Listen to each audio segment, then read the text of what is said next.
Buenos días, damas y caballeros. Qué gusto que puedan acompañarnos este jueves. Bienvenidos a este encuentro organizado por el Comité de Salud de la Cámara Americana de Comercio titulado Retos y oportunidades de la puesta en marcha de la atención primaria.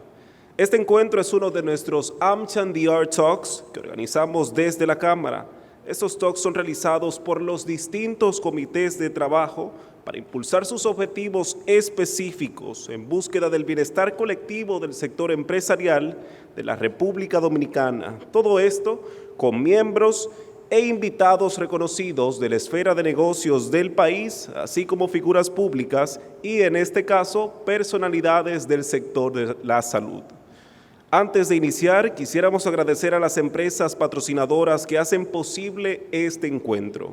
En primer lugar, a los miembros del Círculo Élite de AmChandR, hablamos de AES Dominicana, Barrick Pueblo Viejo, Cervecería Nacional Dominicana, City, HIT Puerto Río Jaina, Grupo Humano, Inicia, Grupo Martí, Altiz Dominicana, Grupo Rica, Grupo CID, Grupo Estrella, Grupo Punta Cana y Square Bottom Box. También agradecemos al Banco BHD, Banreservas, DP World, Banco Popular, Banesco, Seguros Reservas, Pfizer y AF Comunicaciones por hacer esto posible. En este AmChandR Talks estaremos debatiendo sobre los principales retos que impiden el desarrollo de la atención primaria en el país y cuáles son las oportunidades de mejora en este sector tan necesario para la salud de las y los dominicanos. Tendremos dos momentos centrales. Primero, una ponencia magistral a cargo de nuestro orador invitado, el señor Arismendi Díaz, presidente de la Fundación Seguridad Social para Todos, quien hoy nos hablará sobre el tema central y nos contará la realidad del país en cuanto a atención primaria. Seguido de esto tendremos un panel de discusión que abordará algunas cuestiones sobre el futuro y los retos que enfrenta en este sector la República Dominicana. Finalmente, ustedes no olviden completar nuestra encuesta de satisfacción una vez finalizado el encuentro. Solo tienen que escanear el código QR que van a ver en la pantalla y así es importante para nosotros y en nuestra misión de conectar y representar a nuestros miembros sus opiniones. Así mejoraremos día a día cada uno de estos eventos. Sin más preámbulos, recibamos ahora al señor Gastón Gavín, quien es vicepresidente del Comité de Salud de AmChandR y quien nos dará unas palabras de apertura para presentar a nuestro orador invitado. Bueno, muy buenos días a todos. En nombre del Comité de Salud y todos sus representantes, nos es un gran honor y un gran placer poder tenerlos a todos aquí. Sabemos que las agendas de todos los integrantes de este sector salud son muy ajetreadas, por ende valoramos mucho que estén aquí y que tomen su tiempo. Bueno, es nuestro segundo año como Comité de Salud. Quisiera recordarles algunas características de este comité para poder ir refrescándolo en la medida que nos vayamos haciendo viejos. Ya no va a hacer falta resaltarlo, pero es importante que ustedes entiendan que el Comité de Salud se crea en la Cámara Americana de Comercio con su filial en la República Dominicana con el objetivo de poder contribuir a la transformación necesaria que requiere el sistema de salud dominicano, haciendo énfasis en lo que se llama la innovación colaborativa. Es decir, que todos nosotros nos juntemos para poder aportar nuestro granito de arena para poder transformar con mayor impacto a nuestro sector. Por supuesto, queremos contribuir en la innovación, pero así también en el acceso, la cobertura y la sostenibilidad del sector. Para lograr esto, hemos conformado 4 comités que se dividen en Comité de Innovación, que se encarga básicamente de poder apropiar el uso de nuevas tecnologías y nuevas ideas que tiene el sector y transformarlas en impacto en el paciente. El Comité de Acceso y Cobertura, que ese subcomité es el encargado de este evento de hoy, que está liderado por el doctor Cambiaso, que justamente lo que brinda es tratar de maximizar el acceso y la cobertura de todos los dominicanos y dominicanas y expatriados. El Comité de Sostenibilidad, que lo que busca que cualquier logro que hemos obtenido pueda ser sostenible en el tiempo. Y finalmente un comité de reglas claras y transparencia que nos permite tener la vinculación entre todos de manera transparente, concreta y sencilla. En este momento hemos elegido un tema vital, tanto para la República Dominicana como para el mundo, la atención primaria. La atención primaria es uno de los pilares de un sistema sano de salud en un país. Creo que como país todos entendemos cuál es el desafío que tenemos en este tema, todos sabemos que es necesario, por ende tenemos que juntarnos, tenemos que ponernos de acuerdo y tenemos que echar pa'lante, como me decía recién Eduardo, frase dominicana que he adoptado. Entonces, sin mayor preámbulo, me gustaría dar inicio en este evento. Voy a presentar al señor Arismendi Díaz. Para mí es un honor conocerlo. Todo el mundo que lo he visto relacionarse con usted me ha dicho que usted es el padre de la Ley de Seguridad Social. Entonces, para aquellos que no tuvimos el placer de conocerlo antes, vamos a hacer una breve reseña para que entiendan un poco el background del señor. Entonces, el señor Arismendi Díaz es presidente de la Fundación Seguridad Social para Todos, es economista especializado en seguridad social en España, dirigió el equipo técnico que diseñó el Sistema Dominicano de Seguridad Social y redactó la Ley 8701. Fue gerente general del Consejo Nacional de la Seguridad Social, el primer gerente. Ha sido consultor de la Organización Panamericana de la Salud, Organización Mundial de la Salud, Banco Interamericano de Desarrollo y otras grandes entidades en 6 países de Latinoamérica y ha realizado decenas de consultorías tanto para ARS como prestadores de salud en nuestro sistema de salud. También fue autor del libro Cómo se diseñó y concertó la Ley de Seguridad Social. Así que sin mayor preámbulo damos inicio a esta actividad y espero con toda sinceridad que les guste. Un placer. Muchas gracias, bienvenidos y bienvenidas todos. Gracias especiales a esta Cámara Americana, no solo por distinguirme invitándome, sino por escoger un tema tan importante para el desarrollo económico y social del país.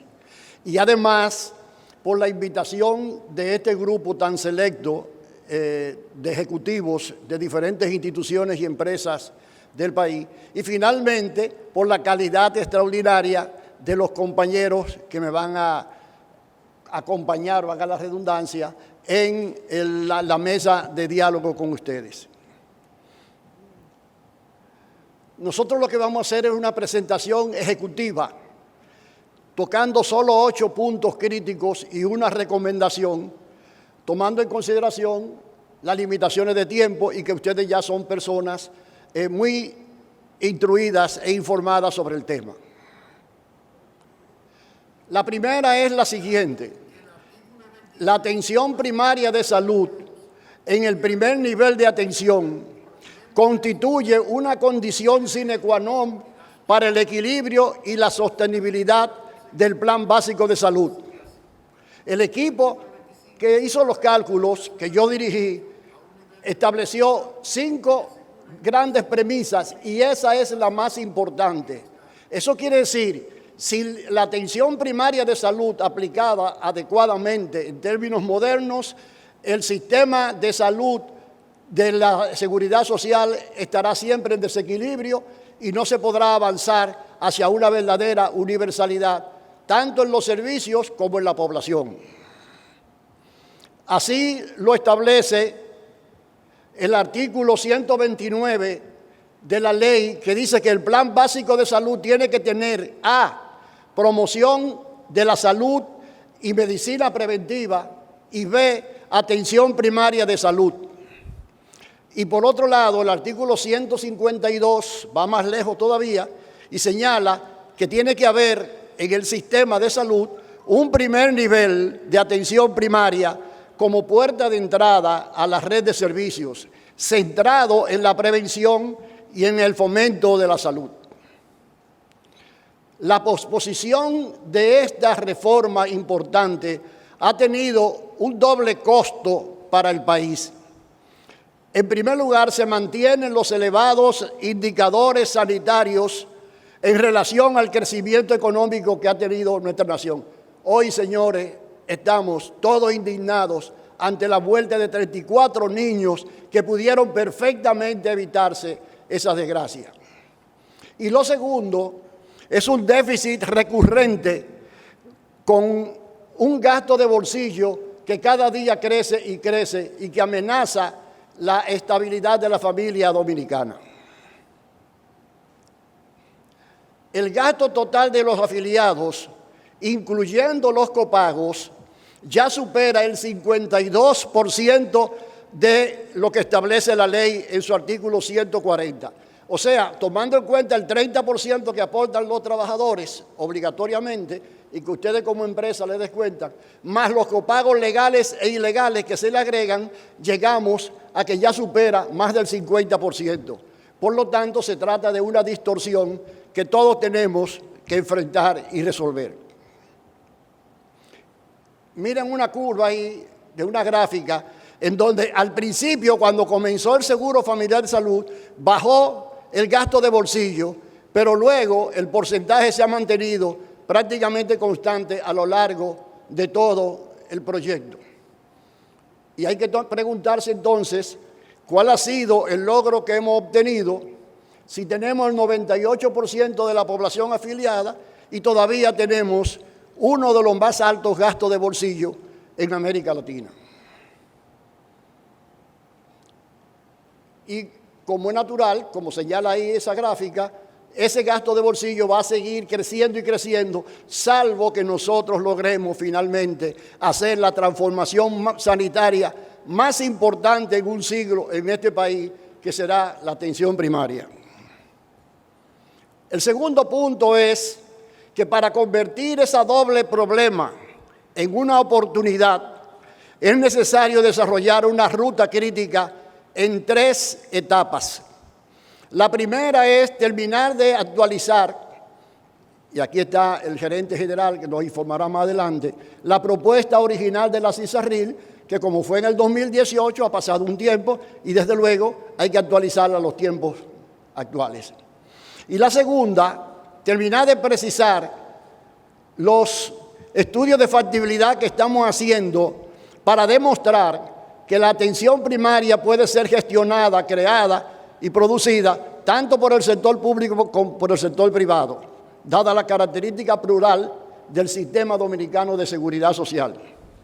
Y luego, esos 2 insumos actualizados, comenzar a socializarlo con el sector gubernamental, como es natural, los empleadores, los trabajadores, el Colegio Médico Dominicano, las administradoras de riesgo de salud, las PCS y cualquier otra institución que tenga interés e incumbencia en el tema. Con esos 2 insumos y esa sensibilidad nacional, podemos lograr entonces que el Consejo Nacional de la Seguridad Social finalmente apruebe, y no solo que apruebe, sino que establezca una cápita exclusivamente para fomentar, desarrollar la atención primaria en el primer nivel de atención.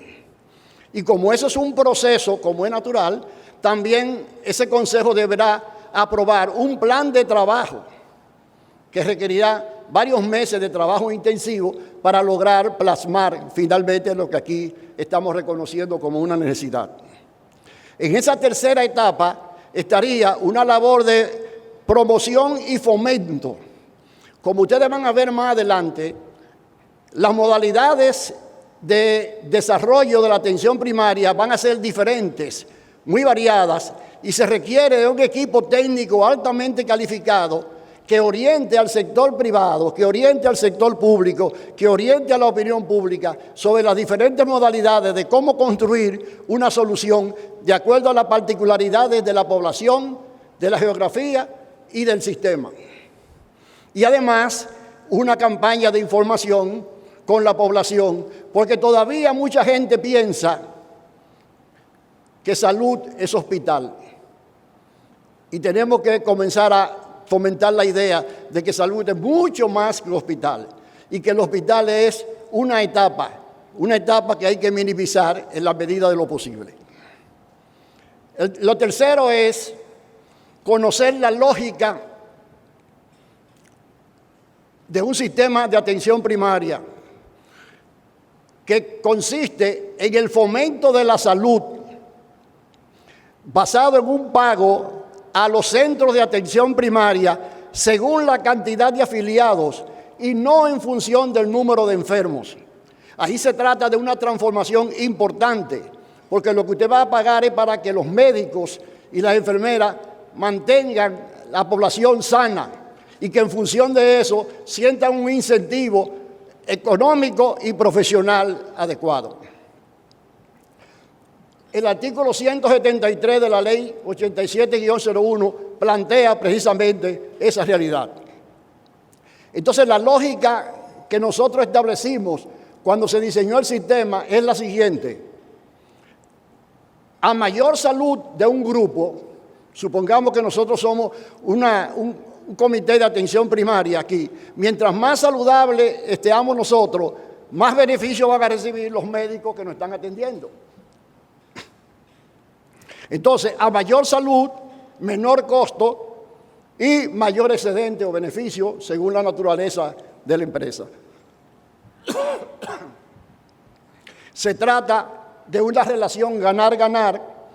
Una población más saludable y satisfecha garantiza mayores ingresos para los recursos humanos. Punto número 4. Este es un tema muy importante.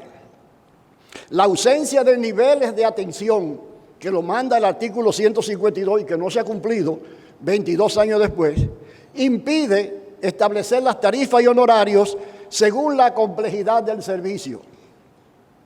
En la práctica, nosotros estamos pagando honorarios relativamente altos en los casos de una simple gripe y, sin embargo, honorarios muy bajos cuando se trata de una pulmonía.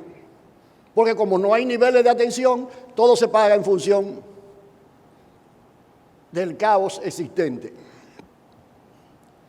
Como los quebrantos simples son 5 veces mayores que los complejos, el alto costo de los primeros reduce los honorarios y tarifas de los segundos.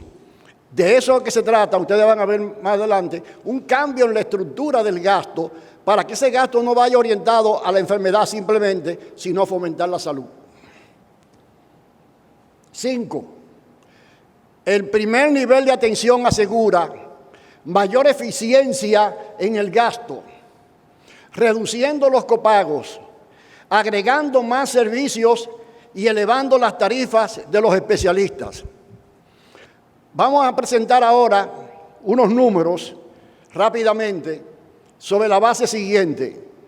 5 millones de afiliados en el régimen contributivo. Aquí estamos hablando ahora del régimen contributivo. Con una cápita alrededor de 1.490 pesos en este momento. Eso da como resultado un ingreso en el año de 89.408 millones de pesos. 489.000 millones de pesos. Fíjense cómo se distribuiría ese dinero cuando apliquemos la atención primaria. Por un lado, vamos a tener un primer nivel de atención que, en función de los números que ha presentado la CISARRIL y que se han actualizado y que todavía hay que revisar nuevamente, de esos 89 millones, de esos 89.000 millones de pesos, se destinarían 27.915 millones para el primer nivel de atención. Eso equivale solamente al 31% del total. Y sin embargo, con ese 31% vamos a atender por lo menos al 75% de los problemas de salud de la República Dominicana. Y como consecuencia de eso, y del otro lado, tenemos entonces reservado la gran mayoría de esos recursos, el 69%, estamos hablando de 61.000 millones de pesos, para atender a solo el 25% de la población, que es la que necesita de los servicios del segundo y tercer nivel de atención. Fíjense que estamos gastando lo mismo, pero con otra lógica, con una lógica humana, con un sentido de responsabilidad y de fomento de la salud y de extensión de los años de vida saludable. Con solo el 31% de la cápita, el primer nivel de atención garantiza promoción y prevención para el 100% de la población y resuelve por lo menos el 75% de la demanda de salud. Los estudios dicen el 80%, pero como economista y proyector, a mí me gusta ser un poco más modesto, 75%. 6. La complejidad social y la pluralidad del Seguro Familiar de Salud demandan una mayor apertura conceptual y diversidad operativa. Aquí los esquemas viejos no caben, En primer lugar, porque este es un país muy especial, como decía el anuncio, porque tenemos un sistema plural y porque tenemos una serie de particularidades que aquí no hay tiempo para explicarlas. En consecuencia, la atención primaria de salud serán propiedad, los centros, pública, que puede ser nacional o puede ser municipal. Hay países donde yo he asesorado que esa responsabilidad es de los municipios, de los ayuntamientos, etc. Y aquí la ley no impide que eso se haga. También puede ser de los grandes centros y clínicas del país. Las grandes clínicas pueden establecer entidades satélites, vamos a decirlo así, en los diferentes barrios del país, ubicados estratégicamente, para dar atención primaria con referencia y contrarreferencia en función de la lógica establecida por el Ministerio de Salud Pública. Pero además de eso, también puede un centro de atención primaria ser propiedad de un grupo de médicos independientes. Aquí en este país hay muchos médicos que todavía no encuentran posibilidad de desarrollarse, que no tienen el dinero para estar en una gran clínica, pero que tienen la capacidad, la habilidad y la voluntad para establecer, como vamos a ver más adelante, centros de atención primaria en los sitios estratégicos del país. Pero también podrán operar en un área especializada de las mismas clínicas. Nada impide que en una gran clínica haya un espacio especializado con la lógica de la atención primaria y del primer nivel de atención, prestando servicio al mismo tiempo de que hayan un segundo y tercer nivel de atención. Siempre y cuando no se junten las cosas, eso es perfectamente posible. Con contratos con pequeñas clínicas. Dicen nuestros amigos de Andeclip, dicen que muchas clínicas están quebrando, pero esas clínicas pueden tener la oportunidad, las que están quebrando y las que están floreciendo, de ser contratadas en un sistema integral para dar servicios cercanos a la población, entre ellos fundamentalmente la atención primaria. También pueden instalar unidades propias en los diferentes barrios populares y zonas del país. Y finalmente, en alianza entre las unidades de atención primaria pública y las privadas. Y eso se va a dar muchas veces porque en algunos sitios no va a ser posible tener una pública y una privada. Y posiblemente la privada no tenga mucho interés en tener una porque no será suficientemente rentable.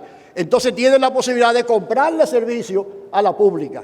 Así como la pública obviamente podría eventualmente comprarle servicio a la privada. Por eso es que hablo de flexibilidad, de una mentalidad nueva para poder desarrollar este proceso. Para administrar el riesgo, esto es importante, comprar, pagar y rendir informes, esas unidades de atención primaria tienen que ser o microempresas o cooperativas o cualquier otra modalidad. ¿Por qué? Porque van a tener personería jurídica, van a manejar fondos públicos y tienen que rendir informes. Y además tienen que manejar eficientemente los recursos que se le están asignando. En consecuencia, no puede ser lo que conocemos tradicionalmente. Y por esa razón se necesita capacitación, orientación, fomento a esos grupos que se van a dedicar a esa actividad.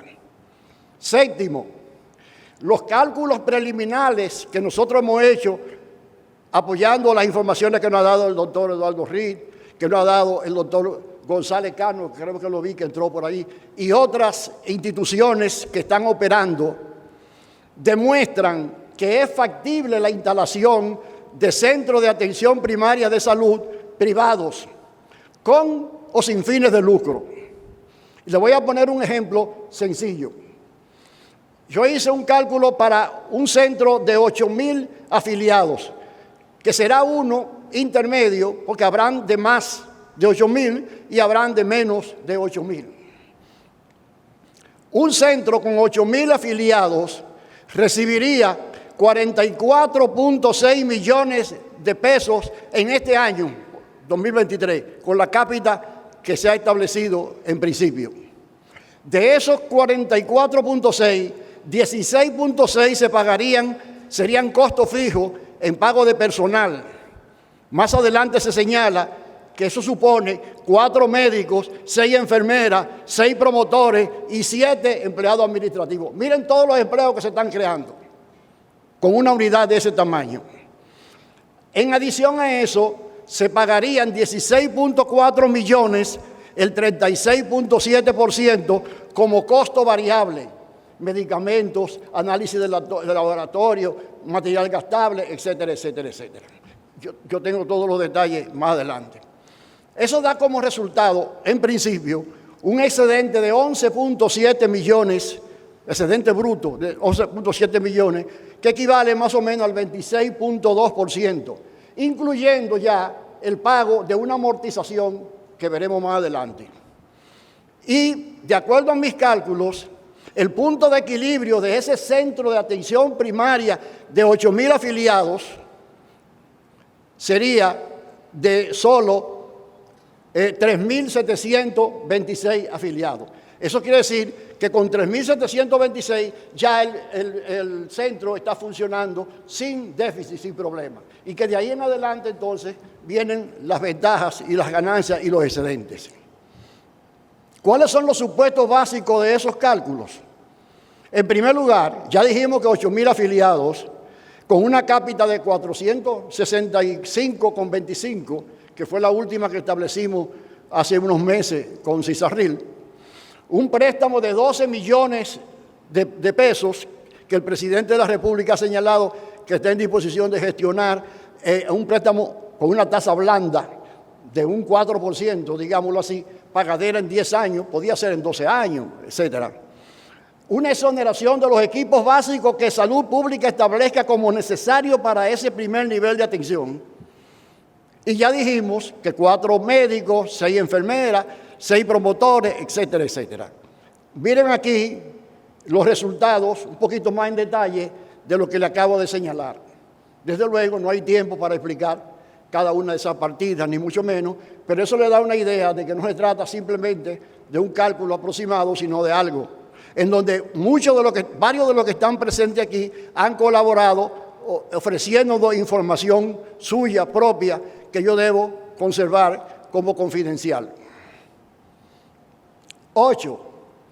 Tomar conciencia de los retos, riesgos y oportunidades, aunando esfuerzos para impulsar la ruta crítica de que hablamos al principio. Hay riesgos de desequilibrio financieros e insostenibilidad que limitarían y están limitando el derecho universal a la salud. Y hay riesgos del aumento progresivo del gasto de bolsillo que reduzca aún más el salario disponible. Y hay otros riesgos que ustedes se lo imaginan y que el tiempo no permite señalarlo. Sin embargo, hemos identificado 4 oportunidades, 2 riesgos y 4 oportunidades. Primero, oportunidad porque existe un compromiso presidencial hacia un cambio de paradigma. Oportunidad porque cada vez más sectores reclaman la reducción de los copagos, que son tan odiosos y tan pesados que están acogotando. Una vez el superintendente dijo, basta ya de copagos.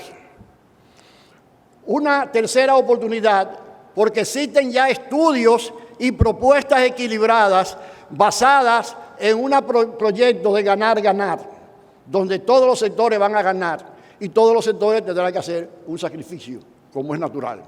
Y esta actividad, más la actividad que recientemente acaba de hacer Copardón y otras que deben seguir haciéndose, son una expresión de que el sector empleador ha tomado conciencia de su papel en este proceso. Y finalmente, la propuesta sería crear una mesa de diálogo orientada a un gran pacto social para el inicio de la atención primaria en el primer nivel de atención. Porque los esfuerzos aislados no conducen a gran cosa. Y porque nuestros gobernantes tienen que ver que hay un bloque nacional cada vez más consciente y consolidado que está reclamando algo que dice la ley y que por circunstancias de la vida o lo que fuere, todavía no se ha aplicado. Involucrando a las organizaciones sindicales, sociales y populares. Nosotros hemos hablado con dirigentes sindicales y ellos no tendrían, pensamos nosotros, ningún inconveniente en incorporarse a un movimiento que apoye la atención primaria en el primer nivel de atención. Estimulando la participación creciente de los empleadores, ya que aportan el 70% del seguro familiar de salud. Y eso los beneficia directa e indirectamente porque sus trabajadores, en la medida en que tienen resuelto el problema de la salud y de su familia, pueden elevar la productividad y reducir el ausentismo, entre otros factores. Iniciando un diálogo constructivo sobre la base de aquellos dos estudios, del de la CISARRIL actualizado, más los estudios de factibilidad que se puedan hacer y toda la variedad de opciones que hay para desarrollar la atención primaria, con el Colegio Médico Dominicano, con las PCS, con las ARS, con el SENASA, el Servicio Nacional de Salud y otras instituciones que se me pueden escapar en este momento y que deben jugar un papel importante en este proceso. Creando, y esto es importante, centros de atención primaria de salud en lo que se resuelve el problema general, ir creando en algunas empresas e instituciones este tipo de centros de atención primaria. Yo conozco un banco que ya comenzó eso hace tiempo, conozco empresas, instituciones de Zona Franca de Santiago que están en esa dirección y que lo único que le falta es un poco de decisión oficial para poder ya comenzar directamente. Conozco otro modelo de Santiago que también está en esa dirección y que está en la mejor disposición de ser de los pioneros y hasta de ser de modelo para que otras instituciones y otros grupos se animen a seguir ese mismo proceso. Impulsando una campaña de información y orientación a la población. O sea, como ustedes ven, para mí el mejor producto que podemos sacar este día es la toma de conciencia de que es un tema que requiere un esfuerzo sistemático hasta alcanzar la meta final, que es la aprobación, el inicio de la atención primaria en el primer nivel de atención. Muchas gracias. Bueno, y las gracias se las damos nosotros a usted, señor Díaz, que ha traído aquí a discusión un tema bastante importante para todos los dominicanos. Esta ponencia magistral, sin lugar a duda, no tiene pérdida para nadie acá presente. Damas y caballeros, ahora damos paso a nuestro panel de expertos que debatirán el tema principal de este encuentro. Este contará con la participación de los siguientes invitados aquí presentes. Recibimos a Magdalena Rate, quien es presidenta fundadora de la Fundación Plenitud. Pueden ir acercándose por acá para el panel. También al doctor Eduardo Reed, presidente de la Asociación Dominicana de Centros de Atención Primaria. Y a Edward Guzmán, quien es gerente general del Consejo Nacional de Seguridad Social. Además, el panel será moderado por el doctor Alejandro Cambiaso, líder de la Comisión de Acceso y Cobertura del Comité de Salud de AmCham DR. Sean todos bienvenidos y esperamos un panel sin pérdida para nadie acá. El escenario es de todos ustedes. Gracias. Muy buenos días a todos. Muchas gracias al señor Arismendi por una presentación tan concisa sobre los próximos pasos que tenemos que dar a lo que nos reúne a todos el día de hoy, que es la puesta en marcha de la atención primaria. Antes de iniciar, muchas veces cuando hablamos del sector salud, pensamos solo en hospitales o en los prestadores del servicio de salud. O si vamos completando la ecuación, pensamos en el sector asegurador. Muchas veces dejamos fuera en esta ecuación a un sector muy importante, que es el sector farmacéutico o al sector regulador. Y sin duda a otro sector. No podemos hablar del desarrollo de ningún emprendimiento hoy día sin hablar de tecnología. Hoy día, para hablar de un sistema de referencia y de contrarreferencia, no podemos dejar afuera el peso específico que tiene la salud poblacional, que tiene el récord médico electrónico, por lo que queremos hablar y contextualizar esta primera etapa que pasó en esta conferencia, hacer un pequeño chat fire o debate sobre diversos temas. Y antes de irnos a lo específico, ¿verdad?, tenemos que comenzar con lo general. Y me gustaría preguntarle a la licenciada Magdalena Rate, ¿cuál ha sido la experiencia de otros países implementando la atención primaria? ¿Cuáles han sido las historias de éxito? ¿Cuáles han sido los tropiezos? ¿Y qué correlación hay entre la implementación de la atención primaria y los indicadores de salud de un país? Muchas gracias, Alejandro. Muchas gracias a la AmChar por invitarme a ser parte de este panel. Con mucho gusto respondo a la pregunta. En las investigaciones que hemos realizado en la Fundación Plenitud, hemos trabajado bastante el tema del desempeño de los sistemas de salud y su relación con las características de dicho sistema.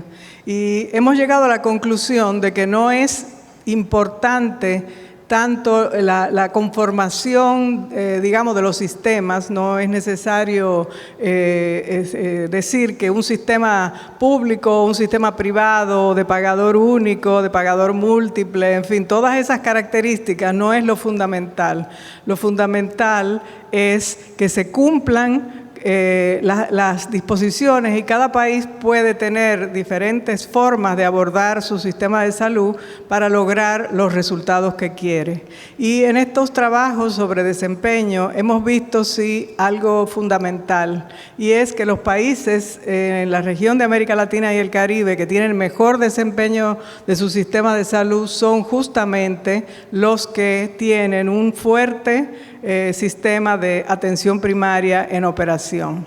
Entre estos países, bueno, se destaca el caso de Costa Rica, que desde hace muchísimo tiempo comenzó, incluso antes de Alma Ata, ya comenzó con su atención primaria, y se podría decir, bueno, es un sistema totalmente público y centralizado, pero hay otros países con sistemas muy diferentes, pero también se han enfocado en fortalecer la atención primaria, como es el caso del Uruguay, como es Chile, inclusive países pequeños como El Salvador, que teniendo un sistema totalmente fragmentado como el que teníamos antes de la Ley 8701, han logrado enfocarse y tener indicadores de salud mucho mejores que los de República Dominicana. No sé si quiere que abunde un poco más, pero yo creo que lo dejo ahí para darle oportunidad a otro. Así es. Definitivamente creo que un punto importante de partida es ver que se ha aplicado en múltiples países y ha sido exitoso. Quisiera pasarle el micrófono a Eduardo Reed, como presidente de la Asociación de Centros de Atención Primaria, y preguntarle cuáles realmente han sido los escollos para que arranque la atención primaria en términos de prestadores de servicios de salud, en términos del sector asegurador. Hay cierto miedo en algunos grupos de la población que piensan que si de repente hay la atención primaria, tendré que ir primero siempre ese médico de familia que está cercano a mi casa, voy a perder la relación que tengo con mi médico especialista, se va a coartar mi libertad de elección. Me gustaría que en ese sentido pudieras abundar. Gracias, Alejandro. Gracias a la Cámara Americana por la oportunidad de estar aquí. Y realmente es un tema, tú sabes, que nos apasiona. Es una pregunta con muchas aristas que tú me has hecho. Realmente yo te diría que lo principal, ¿por qué no ha empezado la atención primaria en la República Dominicana? Porque no se ha puesto al paciente como eje central. Hay discusiones económicas, hay discusiones de aseguramiento, de redes, de mil cosas, pero lamentablemente la importancia de lo que es la salud y la prevención del paciente como eje central no ha sido la voz cantante en este asunto. Nosotros tenemos que pensar que la atención primaria tiene que ser un cambio en el modo de ejercer la medicina. un cambio en el modo de ver al paciente, porque nosotros tenemos que ver la población, no al paciente. Si nosotros no salimos a hacer prevención a los que están sanos, nosotros vamos a seguir esperando que vengan los enfermos y vamos a seguir en el mismo modelo curativo. Entonces, realmente, y es una experiencia que hemos tenido en un pequeño universo durante un lapso de tiempo también relativamente corto, se puede hacer en base a promotores de salud, en base a visita domiciliaria, en base a tecnología, como tú decías, porque hay que levantar información. Hay que levantar información. Cada vez que tú consigues un paciente, tú tienes que traer su familia completa. Tú tienes que saber cómo viven, si tienen agua corriente, si tienen agua en tanque, si tienen techo de zinc, piso de tierra. Tú tienes que saber una condición socioeconómica que rodea a los dominicanos, que son los que realmente necesitan la prevención. Si no, vamos a seguir discutiendo factores económicos o factores de intereses de grupo, de por qué sí, por qué no. Entonces, yo diría, vamos a poner el paciente como eje central de esta discusión de la atención primaria y vamos a poner la prevención, porque no es el paciente, es el dominicano. Como decía Arismendi, todos los dominicanos tienen derecho a la atención primaria, no todos los enfermos, todos los dominicanos, porque a mí me interesan los sanos, porque yo quiero prevenir el cáncer antes de que llegue a un estadio secundario, terciario. Yo quiero prevenir la diabetes antes de que ese paciente pase a ser un enfermo renal. Yo quiero controlar a los hipertensos, pero vemos que la muerte súbita todos los años es en pacientes más jóvenes y debutan a los 32 y a los 33 años como hipertensos severos. Yo quiero ir a coger esa juventud y cambiar sus hábitos de nutrición y de ejercicio y de estrés y poder tener un dominicano más sano. Si no, no vamos a tener una verdadera atención primaria. Bueno, yo quisiera contradecirlo en algo, porque tanta uniformidad como que es aburrido. Entonces, en primer lugar, cuando usted habla de una pequeña experiencia, ustedes manejan más de 500,000 pacientes bajo un concepto de atención primaria. Entonces, me gustaría que hablara un poquito de esa experiencia. Bueno, realmente sí, nosotros manejamos casi 700,000 pacientes ahora mismo en atención primaria, en diferentes programas, tanto en subsidiados como en contributivos, como en pensionados, con múltiples cápitas diferentes. Hemos tenido experiencias muy interesantes y yo te puedo decir que el nivel de agradecimiento de ese paciente es increíble. Primero porque no tienen que pagar copago prácticamente en nada. Entonces se sienten que lo están atendiendo por lo que ellos representan, por lo que ellos son, no por un fee for service que van a pagar y que lo van a referir a que le hagan análisis o que le hagan una prueba porque es parte de un mecanismo de obtención de ingresos. Entonces, sí, nosotros tenemos una experiencia bastante amplia. Tú sabes que tenemos también tecnología y tenemos una data que está a la disposición de todo el que la quiera. La hemos compartido mucho con CISARRIL, la hemos compartido mucho con SENASA, la hemos compartido con varios estudios de diferentes instituciones como la de Arismendi y Magdalena. Óyeme, se puede, de que se puede, se puede. Indiscutiblemente, la cápita es un elemento fundamental e importante. Pero uno puede empezar con una cápita pequeña y tú vas ajustando la cartera de servicio y vas juntando lo que tú haces. Hay una cápita ideal, como decía Arismendi, de un 30% de la cápita, pero sabemos que en el contributivo eso es muy difícil que llegue a ser. Los esfuerzos que se han hecho son con cápitas mucho menores. Indiscutiblemente, nosotros tenemos que poner el paciente como eje central, tenemos que ver cuáles son las necesidades de medicamentos, cómo vamos a hacerle llegar los medicamentos a un precio que la capital lo soporte, igual con los medios diagnósticos.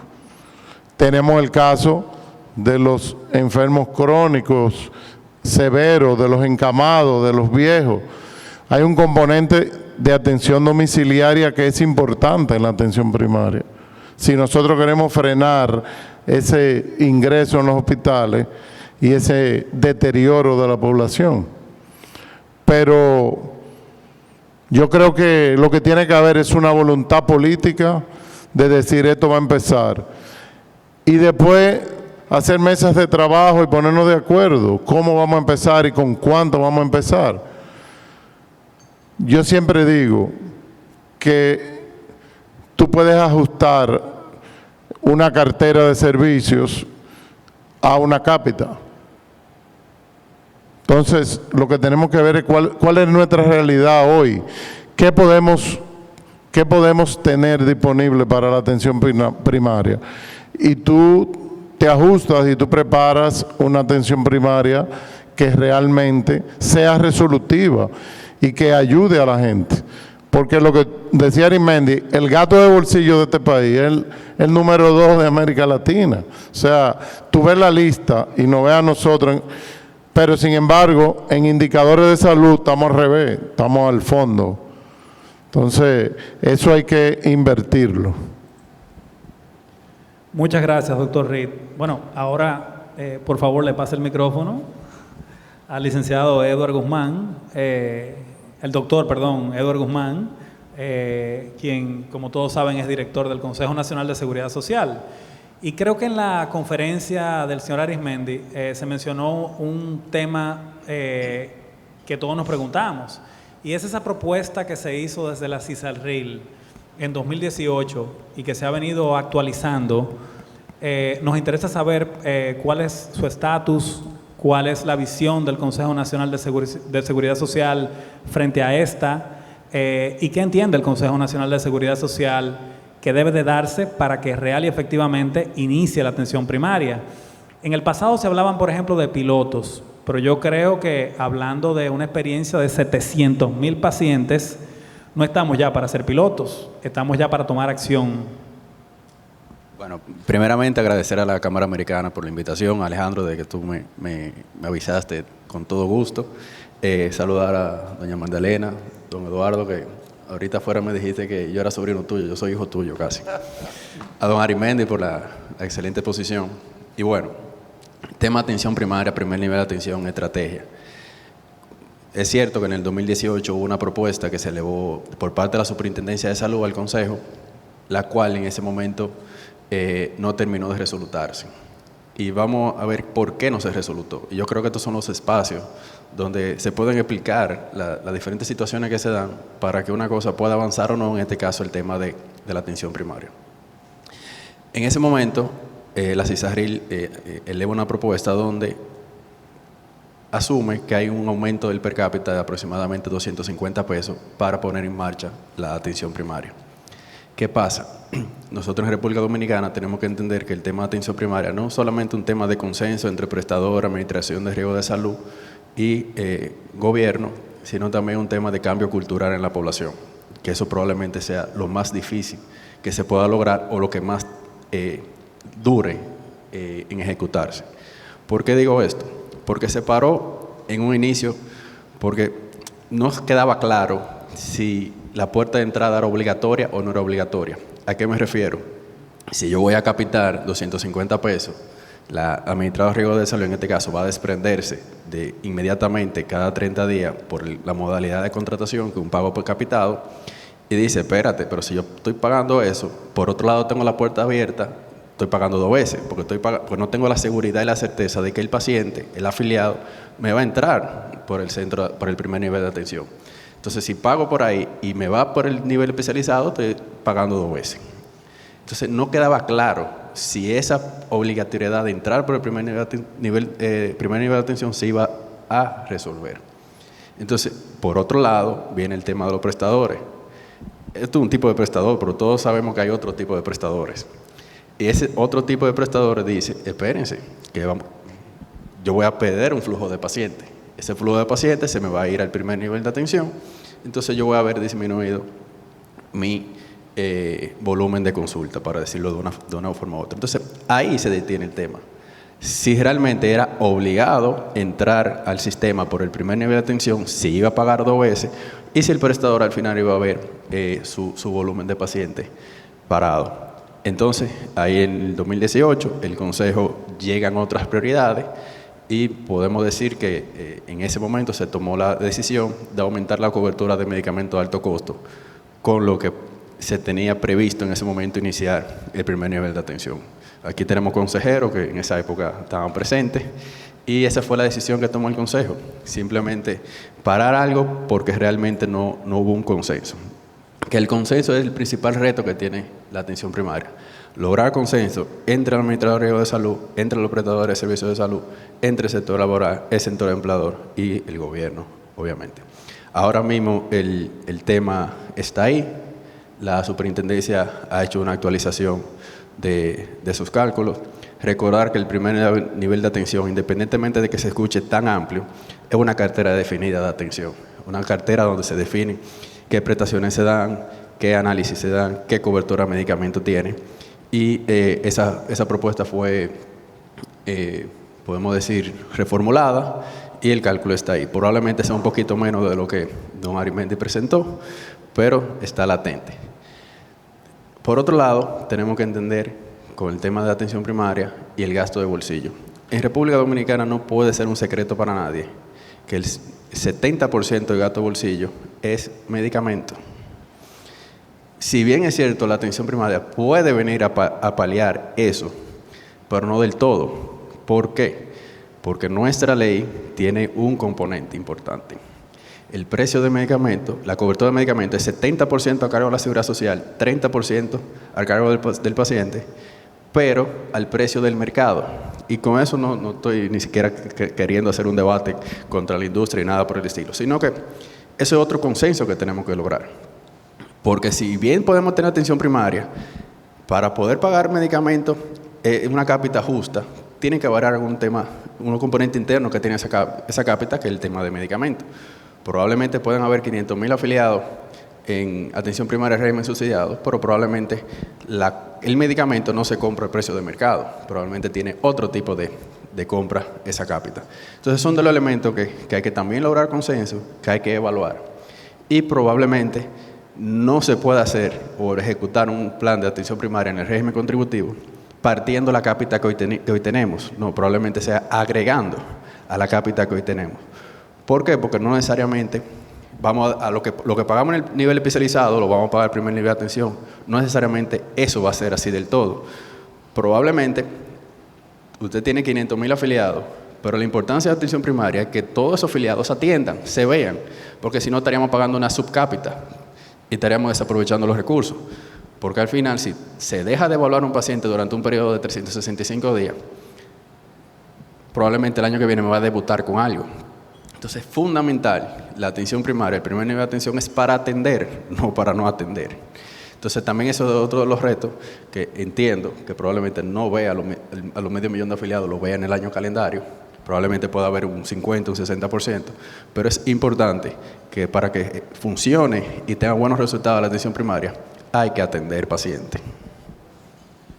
Bueno, definitivamente nos queda claro que la atención debe estar centrada en el paciente, que se requiere consenso y que para esto es fundamental que hayan alianzas público-privadas y que hayan prácticas innovadoras. Pudimos ver al principio de este gobierno cómo de repente se le inyectaron 2 millones de asegurados al régimen subsidiado. Y posteriormente a esto, cómo se logró pasar la cobertura catastrófica de 1 millón de pesos inclusive a 2 millones de pesos. Esto se hizo bajo un mecanismo muy innovador y un trabajo en equipo, ¿verdad?, del Seguro Nacional de Salud en conjunto con otras entidades como lo que son Seguros Reservas, entre otras, y se trabajó apalancando con el mercado reasegurador internacional también para poder brindar una provisión de riesgo mucho mejor que la que teníamos actualmente. Entonces, pongo esto simplemente de ejemplo porque definitivamente haciendo lo mismo vamos a tener los mismos resultados y tenemos que tratar de traer ideas que sean innovadoras sobre la mesa en temas como lo que son, por ejemplo, alto costo, pero en temas como son también la atención primaria. En ese sentido, cuando hablamos de alto costo, hablamos de un programa dirigido alrededor de 15,000 personas que tiene un gasto alrededor de 8,000 millones de pesos, ¿verdad? Cuando hablamos de atención primaria, que es para toda la población, para todos los dominicanos, se han hecho estudios para costear qué significaría esto a nivel del sector público, pero no se han hecho estudios para saber qué significa esto a nivel del sector privado. Esos estudios de costeo, Magdalena, que se han realizado, cuéntanos un poco de esto para tener una idea de qué implicaría en términos financieros iniciar la atención primaria en República Dominicana. Muy bien, antes de contestar a la pregunta, yo quisiera referirme un poco a lo que decía aquí el doctor Guzmán sobre algunos de los obstáculos para la aprobación de la propuesta actualizada ya por CISALRIL. Uno de los obstáculos que él decía en aquel momento, en el 2018, han cambiado mucho las cosas, yo creo que puede eso cambiar ahora.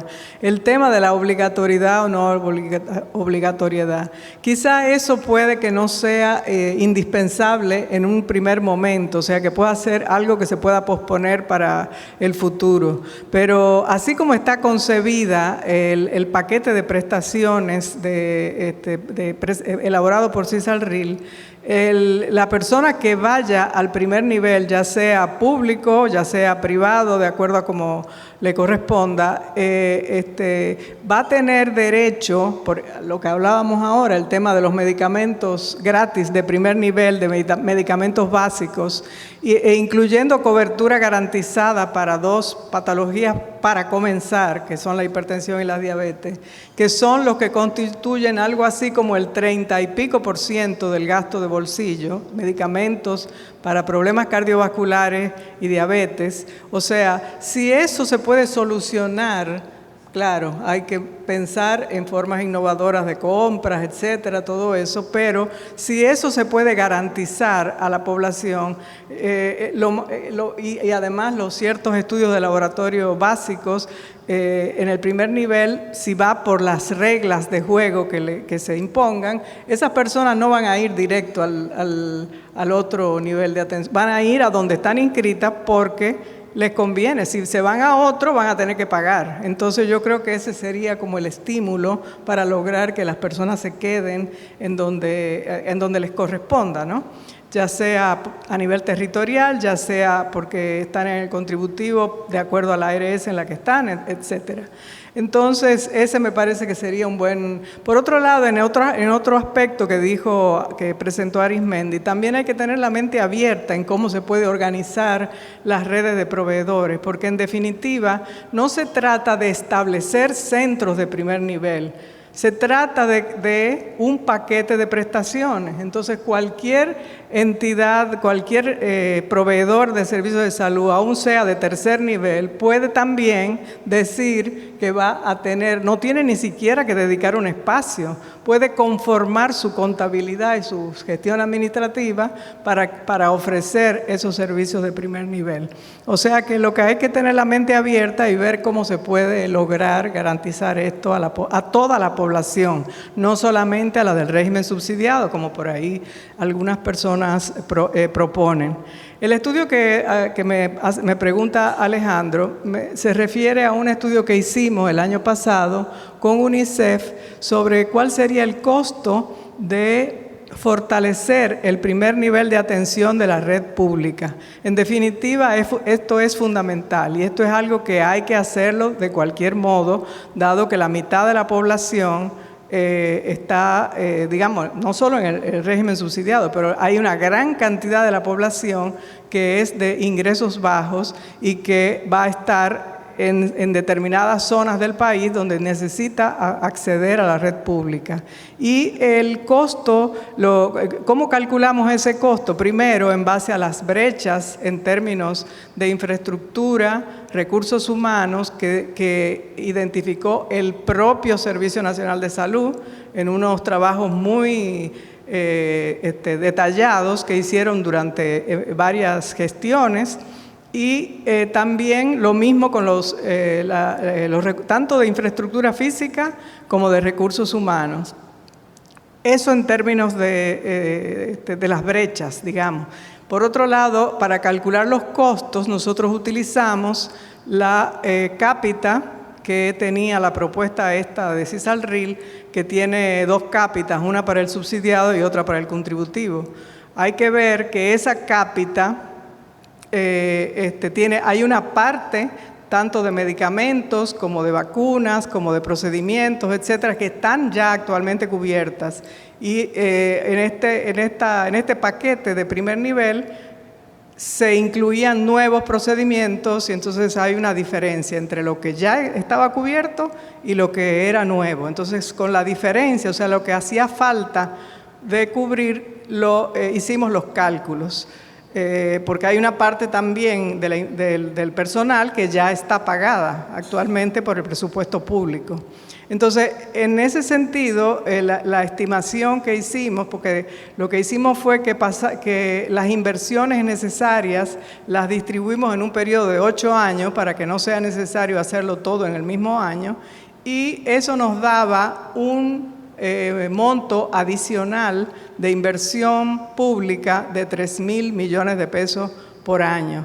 O sea, 3.000 millones de pesos es una cifra realmente poco significativa en términos del presupuesto nacional, y creemos que eso es posible y además es indispensable. O sea, me imagino que ya a esta altura se estará comenzando a hacer, porque es absolutamente necesario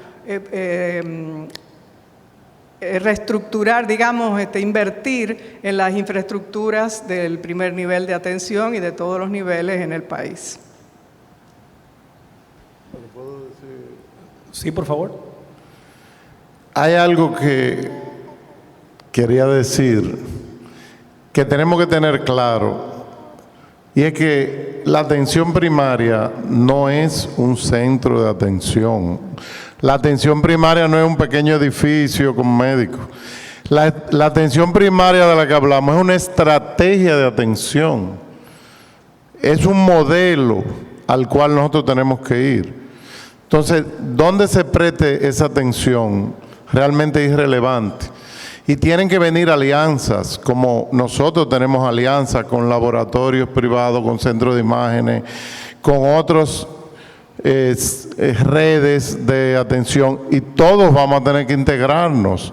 Esto no es trabajo de un solo grupo, ni es trabajo de una sola empresa. Todos vamos a tener que hacernos socios y aliados para que esto funcione. Y tenemos que usar lo mejor de cada quien, o sea, los mejores laboratorios, las mejores redes de farmacia, los mejores centros, y cada cual que aporte lo que sabe hacer, porque la atención primaria realmente es una estrategia que tenemos que conformarla y ponerla a caminar. No es que pintemos ni que arreglemos los centros públicos o privados que estén feos, eso hay que hacerlo. Pero nosotros estamos trabajando con el Ministerio de Alianza Público-Privada hace ya más de un año, y muchas de las cosas que nosotros hablamos con ellos es tanto nosotros incorporar médicos del sistema público, como que nos den centros que están abandonados en muchísimos sitios y que no le quieren invertir, para que el sector público busque recursos y los restaure y los ponga a caminar. Y sobre todo que ponga las herramientas de gestión, porque a la larga, sin una herramienta de gestión, no hay atención primaria tampoco. Todo es con indicadores. Nosotros tenemos indicadores y tenemos que cumplir esos indicadores. Y si a mí me pagan una cápita, yo tengo que rendir cuántas mujeres embarazadas de cada 100 yo estoy viendo, cuántos niños yo estoy vacunando de cada 100, etcétera, etcétera, etcétera, para que realmente al final exista un cambio en el modelo de salud de este país. Creo que es importante mencionar, cuando hablamos de data y de compartir data y de compartir información, que siempre se preserva el principio de la confidencialidad del paciente. Lo que estamos hablando aquí es de mencionar qué cantidad de hipertensos, qué cantidad de diabéticos, etcétera. No quién. Eso es fundamental. Porque sin Big Data es imposible que podamos tomar decisiones inteligentes. Actualmente muchas veces las decisiones se toman ya en retrospectiva y lo que se quiere es poder tomar decisiones en tiempo real, que es fundamental. Hemos hablado de muchas de las bondades de la atención primaria y evidentemente los que estamos aquí creemos en ella, pero nada puede ser perfecto. Me gustaría que tú mismo, Eduardo, antes de pasar nuevamente con el doctor Eduardo Guzmán, nos digas cuáles son los potenciales riesgos de implementar la atención primaria. ¿Hay algo negativo en esto? Han habido algunas propuestas que han sido diferentes, ¿verdad? Y que han causado bastante ruido, como temas vinculados también a la verticalidad. Entonces me interesa saber cuál es tu posición sobre esto. Mira, realmente yo no veo ningún riesgo y yo creo que todo cada día avanza hacia poder demostrar cuáles son los beneficios para el público. Porque esto no debe ser un beneficio para un grupo o para un sector. Es el beneficio real que va a recibir el dominicano promedio. Como tú dijiste ahorita, o dijo Arismendi, sea rico, sea pobre, sea empleado, sea desempleado, sea jubilado. Todos se van a beneficiar. Entonces, indiscutiblemente, vuelvo y te digo, nosotros tenemos que ver esto como una solución país. Tú sabes el dinero que gastaron en la marca país. Esto tiene que ser un problema país, que tiene que buscarse una solución país. Y realmente todos vamos a tener que aliarnos y todos vamos a tener que poner un grano de arena. Aquí esto no es un negocio mío, ni un negocio de alguna otra empresa, ni de algún otro proveedor. Ni podemos ver el Estado como un contendiente de nosotros, sino como un aliado. Ellos tienen que ser aliados de nosotros y nosotros aliados de ellos. Entonces, a la larga, eso es lo único que va a traer la atención primaria, que haya una alianza país y donde el sector público y el sector privado trabajen de la mano por un solo beneficiario, que es el dominicano. Fíjate que no digo el paciente, el dominicano, porque todos van a ser beneficiados, los sanos y los enfermos, sobre todo los sanos que no están tan sanos y creen que están sanos. Tenemos que detectar a tiempo tanto las enfermedades crónicas como las que son peores, como el cáncer y todo eso. Sí, quiero darle la palabra al doctor Eduardo Guzmán para también dar sus pinceladas sobre este tema y también que nos oriente. ¿Cuáles serían los pasos ideales para lograr que la atención primaria se ponga en marcha desde la perspectiva del Consejo Nacional de Seguridad Social? Quiero puntualizar algo, y es con lo que tú mencionabas de la verticalidad. En estos momentos no hay condición alguna para que en este país exista la integración vertical. Incluso dentro del Consejo Económico y Social, uno de los consensos, de los pocos consensos que hubo concerniente a la modificación de la Ley 8701 es que no va a haber integración vertical. Y eso es algo que hay que puntualizar y no está en la agenda de que eso suceda. Por otro lado, hay un pequeño riesgo, yo le veo un pequeño riesgo más operativo que vamos a decir que a nivel macro, que es el tema de la lista de espera. Es un pequeño riesgo que la puerta de entrada como primer nivel de atención, no estoy diciendo que eso va a suceder, pero que puede suceder, que son los tiempos de espera. Tenemos la experiencia en Estados Unidos y en Canadá, los tiempos de espera son 3, 4 meses, y eso sí hay que tener bastante cuidado, porque si algo tiene hoy en día la población es el acceso rápido. Yo siempre pongo el ejemplo, yo saliendo de ahí me caigo, tengo una rotura, me puedo operar esta tarde, a cargo de la Seguridad Social. Entonces hay temas que pueden tener un poquito de riesgo y ese uno. Simplemente que no... segundo nivel. Sí, pero de todas maneras la puerta de entrada, una caída que no necesita una cirugía, vamos a decir, tan rápido, puede tener un tiempo de espera largo. Que eso Costa Rica lo ha manejado bien, que los tiempos de espera, incluso con primer nivel de atención o puerta de entrada, tienen tiempo de espera bastante bueno y rápido. Y para tu pregunta, el consenso, reunirnos, seguir hablando, seguir dialogando, seguir construyendo, cada quien con su postura y su posición, respetando la posición de cada quien, pero hay que crear el consenso. Y vuelvo y digo, es el principal reto que tenemos, crear el consenso. Y no podemos dejar al lado el tema de financiamiento, porque tanto el financiamiento a cargo del Estado o el financiamiento a cargo de la Seguridad Social no se puede dejar al lado, porque imagínense, si la cuenta de cuidado de la salud para el régimen contributivo tuviera una X cantidad de recursos, probablemente hace tiempo que esto se hubiera empujado de una u otra manera, pero los recursos son limitados. Nosotros gastamos el 6% de salud en nuestro país, de lo cual el 2% viene del Estado, la Seguridad Social contribuye con un 2.5% y el resto es gasto de bolsillo. Entonces, en Dominicana no gastamos más de 240 mil millones de pesos en salud. O sea, también tenemos un gasto que tiene un techo, no hay recursos limitados. Entonces, esas son las dos variables que deben de converger, el consenso y que vaya apoyado del financiamiento. Muchas gracias, doctor. Bueno, otra pregunta importante es el recurso humano. Hoy día contamos con médicos de familia y contamos con diferentes recursos que puedan integrarse para una puesta en marcha universal de la atención primaria. Pero me interesa la opinión de ustedes sobre este tema y también si quieren tocar alguna pincelada adicional sobre el tema de la tecnología, o sea, recursos humanos, tecnología. ¿Cuál es su posición? Yo voy a dejar el recurso humano a los doctores, pero sí quisiera agregar algo sobre la parte del financiamiento y el tema de la tecnología. El tema del financiamiento, recuerdo cuando estábamos en los inicios de la reforma de salud allá por los años 90, antes de que existiera ni siquiera la ley de seguridad social, y estudiábamos esos temas, justamente uno de los puntos que a mí más me llamó la atención, primero el alto gasto de bolsillo de los hogares en ese momento con el sistema que teníamos, y luego cómo lograr que el sistema fuera sostenible, el sistema que se decidiera finalmente fuera sostenible. Y en aquel momento, en el largo plazo, ¿no? Y entonces una de las cosas claves era comenzar por lo simple e ir aumentando a lo complejo.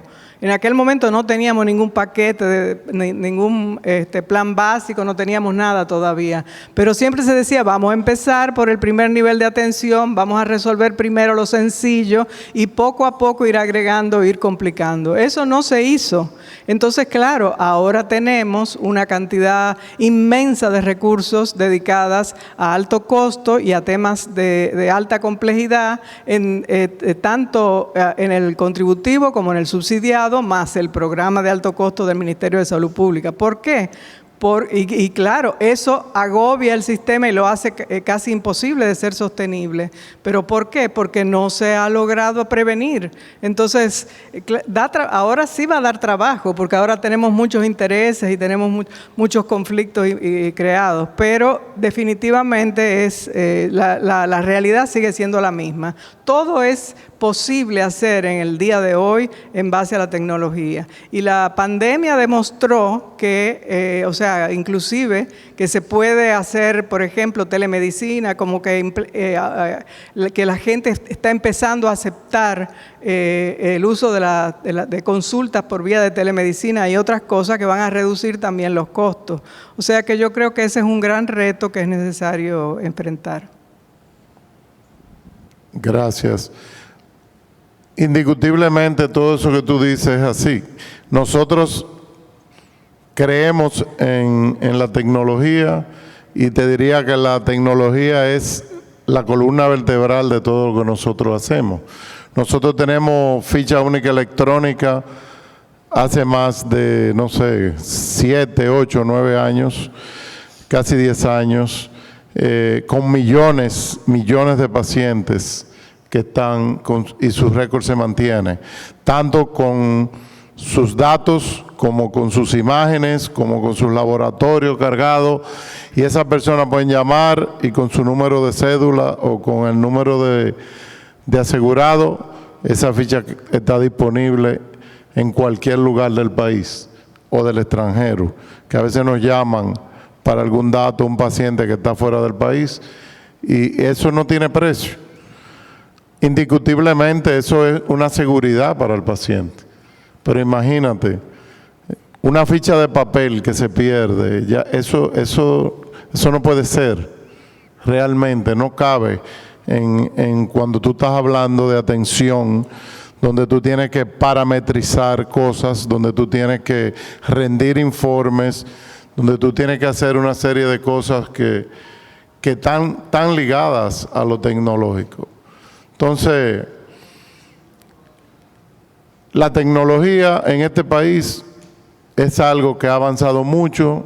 Eso es parte de ciertos seminarios que aquí se hacen todos los años y vemos los avances que hay. Y lo otro que quiero decir de los recursos humanos, aquí se hablaba mal a veces de la cantidad de universidades que habían, que estamos produciendo médicos por un tubo y 7 llaves, dentistas, laboratoristas. Señores, pero ahora mismo para la atención primaria, eso es una fortaleza, la cantidad de médicos que hay en este país. Nosotros tenemos una cantidad que no son a veces los ideales, lo que hay que seguir la formación.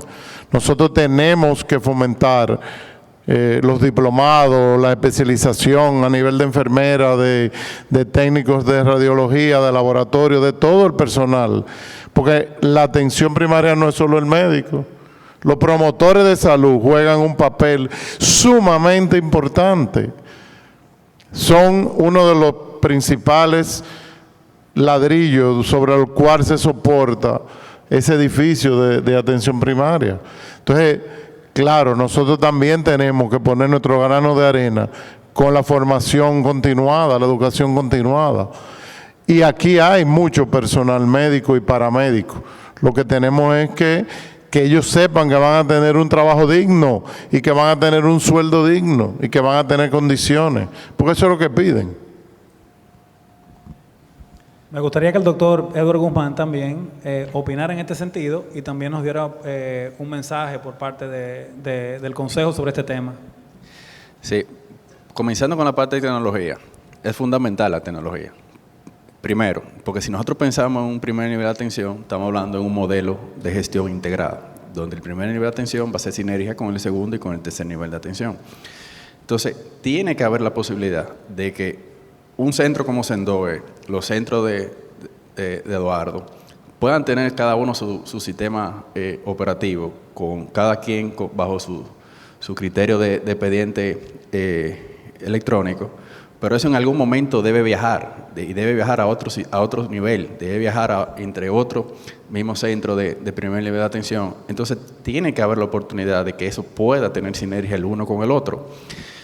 De las autocríticas que me hago en mi paso como viceministro de Salud Pública, que duró un año siendo viceministro, es eso, no poder lograr que exista una base de datos por parte del Ministerio de Salud Pública.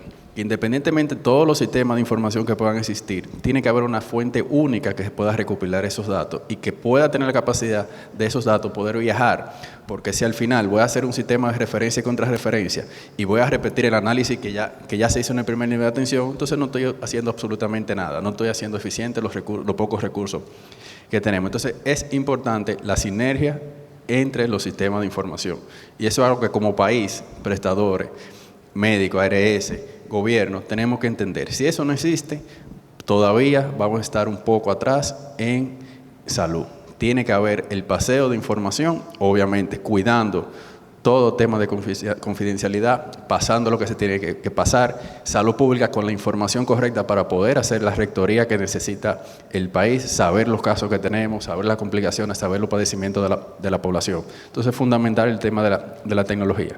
En cuanto a recursos humanos, mencionar, las plazas de médicos familiares en nuestro país se quedan vacías. Entonces se habla en una serie de cantidad de plazas y al final no son aprovechadas porque eligen otra especialidad. Y probablemente pasa por eso, porque quizás no ven la oportunidad de crecimiento dentro de la especialidad de medicina familiar. Ya cada vez los internistas se especializan más, dejan de ver probablemente medicina interna y lo que se quieren es especializar en hematología, gastroenterología, endocrinología, porque lo que dicen, probablemente como médico interno, como internista o como médico familiar, probablemente no voy a cumplir con la expectativa que tengo.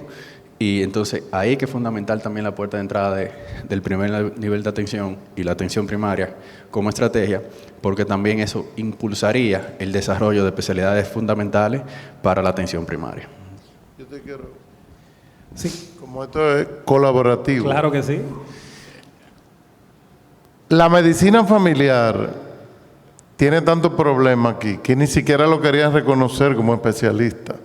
Una especialidad que dura 4 años y no lo querían reconocer la sociedad de médicos especialistas como especialistas. Eso es algo increíble, insólito, solo en República Dominicana. Y la contratación de parte de la Secretaría de Riesgo de Salud como médicos familiares. Eso también es un tema también que en discusión actualmente. Entonces, son todos esos temas, y ya como final, son todos esos temas que parecerían sencillos, pero no son sencillos. Y si uno sale mal, volvemos al punto cero. Entonces, es construir el consenso entre todos en el mismo momento, para que si decimos vamos por este camino, nos vamos todos por este camino. Y si alguien se desvía, si una pata cojea, probablemente no va a funcionar. Bueno, me queda clarísimo el tema de la cantidad de recursos humanos y lo referente también a que hace falta que los sistemas estén interconectados. Pero hay una palabra fundamental ante todo esto y es la calidad. Tenemos que trabajar en fortalecer la calidad, en primer lugar, de la formación de nuestros recursos humanos. No es tener un récord electrónico, es tener un récord electrónico que realmente tenga la capacidad de brindarnos la información que requerimos en tiempo real y que tenga la robustez también de permitirnos actuar en tiempo real. Cuando hablamos de calidad, es un tema tan complejo, en un país que se está haciendo un esfuerzo actualmente en ese tenor, de que se habiliten los centros públicos y privados, pero también de lo que son certificaciones y acreditaciones internacionales también, que sirven como una especie de estímulo o modelo para ver hasta dónde somos capaces de llegar. Es fundamental la estandarización de nuestros procesos, los protocolos clínicos, los criterios claros de referencia y de contrarreferencia para poder tener un sistema que sea altamente efectivo. Hemos visto cómo funciona un sistema con atención primaria en teoría. Ahora tenemos que realmente reimaginárnoslos cómo funcionaría con atención primaria en práctica. Y para esto me queda claro de que, Magdalena inició la conferencia conversando sobre el panorama internacional y el éxito que ha habido y cómo esto se traduce en mejores indicadores de salud. Cuando nos vamos al terreno local, ha habido un común denominador. Se requiere voluntad política, pero sabemos que tenemos un presidente que tiene voluntad política en que se fortalezca el primer nivel de atención y que le quiere dar fortaleza a el sector salud. O sea que creo que es un buen primer paso. Sin embargo, nos queda claro que esto hay que hacerlo bajo alianza público-privada. No podemos hacerlo de manera aislada. Y que tenemos que tener un plan que sea claro, como explicaba el señor Arismendi. Sin embargo, tenemos que empezar y haciendo ajustar la carga. Yo creo que el principal mensaje que debe de salir de este debate es que como país debemos de generar un consenso, pero ya tenemos la madurez necesaria para iniciar la atención primaria. Lo que tenemos que ponernos de acuerdo y tenemos que ponernos de acuerdo a corto plazo, porque el rumbo de nuestro sistema de salud cada vez se hace más insostenible porque van aumentando los costos y los recursos son limitados. Sería tonto como el avestruz meter la cabeza debajo de la tierra, sentarnos a ver qué pasa. Lo que pasa es que para ser sostenible requerimos el impulso decidido de la atención primaria y este ha sido gran parte del consenso de este panel. Pero quiero darle la oportunidad al público que si tiene alguna pregunta también se integre o si hay algún mensaje final, concluyendo ya con el doctor. Bueno, pues pasemos al público, señores. Cualquier pregunta que tengan, aprovechemos también para que puedan hacerla a quienes quieran hacérsela o a todos. Un aclarando, la voluntad política no es voluntad gubernamental, una voluntad política de la sociedad. donde converge el sector laboral, el sector empleador, los prestadores, el administrador de riesgo de salud. Eso es lo más importante, esa voluntad. Muy buena aclaración. Nosotros vemos el qué y todo el mundo estamos de acuerdo en que la atención primaria es algo bien importante que tenemos que implementar. Y cuando vemos los resultados lo vemos a largo plazo. Sin embargo, en el corto y mediano plazo, muchos sectores sí quedan afectados y sí vemos todos esos estreses que le pasan a la misma aseguradora, que sí pudieran tener una duplicidad en lo que sube y lo que todo se acomoda, sí pueden pagando una cápita tener gente que no se atiende, los especialistas o la PCS sí pudieran ver una reducción y el sector en general también con la diferencia de precios y la cosa que tiene que haber y se tiene que acordar, ven sus resultados a corto y mediano plazo afectados. ¿Qué ustedes propusieran para que en ese plazo, yo sé que la señora Magdalena habló de 8 años de implementación o de 8 años de inversión, no implementación, y Eduardo había hablado de empezar con ciertas cosas, pero ¿qué ustedes proponen que se haga para que en el corto y mediano plazo todo el sector no se vea con esos estreses y esas cosas que pudieran seriamente afectar la industria? Bueno, yo creo que nosotros podemos empezar con una cápita parcial y dejar ciertas puertas abiertas. Eso le quita el estrés del volumen de pacientes, le quita también el estrés del tiempo de espera. Y a medida que va cerrando las puertas y aumentando los sistemas, puedes subir la cápita a los niveles que se necesitan. Es muy difícil cambiar un sistema como si fuera a voltear una media. Eso es indiscutible. Es un shock social y de costumbre. Hay una población que sí lo va a aceptar, porque lo que tienen es muy poco ahora mismo y van a recibir más. Pero hay otros que tienen unas libertades a la cual tú tienes que garantizarle una red privada similar a la que ellos están acostumbrados, con el mismo confort, con la misma calidad. Entonces, todo eso hay que irlo conformando y todo es posible. Ahora, lo que hay que tener entendimiento y voluntad de todos los sectores, el empleador, el sector político, público, el sector privado, y todos vamos a vernos afectados. O sea, es imposible hacer un cambio tan radical sin que alguien salga durante un tiempo lesionado. Lo que hay que ver cómo esa persona se inserta en el sistema y modifica su práctica o espera a que el agua vuelva y suba, porque el agua sube. Los especialistas van a tener más referimientos, que necesitan un tiempo para que toda esa red le empiece a referir. Es posible, pero su tiempo va a ser más útil. Y su tiempo va a ser dedicado a lo que él realmente se entrenó. Anoche estaba yo en un concierto, estaba con José Joaquín Puello y me puso el tema de la atención primaria. Y él me decía, mira, yo no quiero morirme sin ver la atención primaria, porque yo soy neurocirujano, tengo 80 años, y yo me paso la mitad de mi tiempo de consulta viendo gente que lo que tienen es dolor de cabeza. Y no es, yo le cobro, tienen que pagarle, ellos me pagan mis 8,000 pesos. Pero yo siento que estoy desperdiciando los años que me quedan de práctica. Es un ejemplo simple. Entonces, realmente, las aguas tienen que ir cogiendo su nivel. ¿Cuánto tiempo va a durar? Bueno, eso nadie puede decirlo. Pero sí estamos claros que a la red privada tiene que tener las condiciones a que están acostumbrados a lo que tienen la puerta abierta, tanto de confort como de calidad, como de localización, que le quede cómodo, que le quede cerca, que tenga parqueo, que tenga seguridad. Nadie va a dejar a lo que está acostumbrado de ir a MedicalNet para ir a un sitio que se sienta inseguro. O sea, estamos claros. Ahora, no hay una bola de cristal que pueda decir que eso va a durar un tiempo X o Y. Pero, si hay voluntad de hacerlo, se puede hacer. Yo quiero agregar, estoy de acuerdo con lo que dice Eduardo, pero hay que agregar una cosa, y es que una consulta ambulatoria no es atención primaria.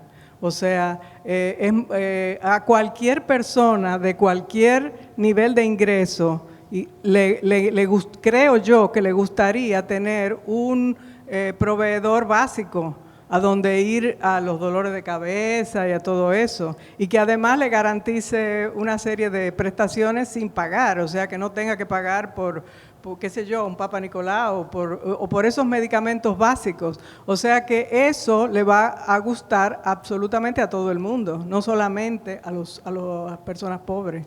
Y eso por un lado. Por otro lado, sí, lo de los 8 años fue simplemente para la parte del fortalecimiento de la infraestructura y de los servicios del primer nivel de atención de la red pública. Pero eso no quiere decir que ya hay los 700,000 personas que tiene Eduardo y que tendrán otros centros. Significa que hay gente que ya está tratando de dar esos servicios sin tener atención primaria todavía, sin tener una cartera aprobada. Entonces yo creo que lo que hay que hacer es aprobar al Consejo, o sea, aprobar un plan, aprobar una cartera, aprobar un plan y empezar un proceso de negociación, tanto con los proveedores privados como con las ARS para poderlo implementar, aunque sea poco a poco. Óyeme, la atención primaria para la ARS debe significar una contención de costos. Eso es indiscutible, pero debe ser una atención primaria como estrategia, con calidad, que realmente no le cree un problema con sus afiliados. O sea que esto es una balanza que hay que ir llevando de lado y lado, porque la contención de costos del sistema de salud es lo que nos va a permitir la permanencia en el tiempo, que esto no colapse. Y vuelvo y digo, la palabra consenso, y le voy a decir por qué. Es verdad, hay que ir poco a poco, y probablemente sea con planes pilotos. Pero ¿qué pasa? Históricamente los planes pilotos, sobre todo porque han pasado 3 o 4 planes pilotos en el régimen subsidiado, cada vez que viene un cambio de autoridades, se rompe el plan piloto. Entonces la única manera de crear un plan piloto real es haciendo consenso entre todos. Decimos, este es el plan piloto, vamos a comenzar, lo vamos a iniciar así. Sabemos los riesgos de que vamos a perder y vamos a gastar mucho al principio, porque es una inversión fuerte, tanto en infraestructura como también a nivel de prestaciones. Se va a gastar y alguien va a perder. ¿Quién? Probablemente todos van a perder. Los prestadores, la Administración de Salud y el sector gubernamental.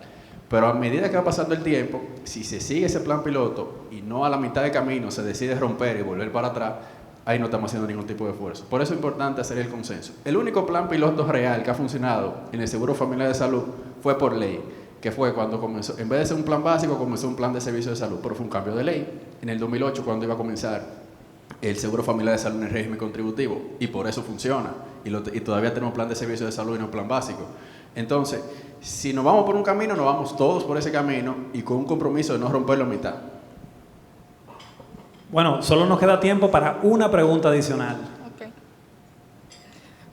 Bueno, primeramente agradecerle, excelente todos los comentarios, todas las exposiciones. Como bien explicaba el doctor, el sector empleador carga con el 70% del costo de todo lo que tiene que ver con el plan básico de salud y demás. A través de nuestros consultorios o dispensarios médicos, nosotros hacemos atención preventiva. Nosotros tenemos que evaluar a toda esa población laboral que tenemos para poderle colocar en los puestos de acuerdo o sea, mitigando ese riesgo. Sin embargo, nosotros como empleadores tenemos que costear ese costo, esas evaluaciones que se hacen para poder colocar a los empleados en los puestos de trabajo. Una opción, yendo también por lo que explicó el doctor, y que nosotros a través de esos consultorios y dispensarios que tenemos buenas prácticas, pero ese costo debería de ir directo a a riesgos laborales. O sea, que nosotros no tengamos que cargar como empleador como lo hacen en otros países como Panamá, Colombia, que eso es parte de la prevención también. Nosotros hacemos prevención de salud porque además hacemos vigilancia médica a través de nuestros consultorios a toda nuestra población ocupacional en las empresas. Entonces, ese costo, si se ve también desde el punto de vista de la atención primaria, nosotros hacemos esa primera también, nosotros hacemos asistencia de atención primaria a través de nuestro consultorio porque tenemos médicos dedicados a la prevención de la salud. Entonces, eso pudiera ser también mirado en esos consensos que se hagan para ver de qué manera el sector empleador que carga con ese 70%, bueno, pues tiene, además del 70% que paga, tiene que cubrir también esas evaluaciones de salud que debemos hacerles a nuestros colaboradores para poderlo colocar en los puestos de trabajo. O sea que quizá también se puede dar una mirada por ahí para hacerlo también más competitivo en ese sentido. Gracias. Bueno, ya muchas gracias por ese último comentario. Me hacen señas de que no tenemos tiempo para otra pregunta, lamentablemente. Sí queremos informarle que posterior a este AmCham Talk vamos a realizar un documento de posición por parte de la Cámara Americana de Comercio con el fin también de hacer nuestro aporte a lo que respecta a este importante tema que es la puesta en marcha de la atención primaria. Muchísimas gracias a todos por su asistencia y le estaremos informando próximamente del próximo AmCham Talk. Gracias.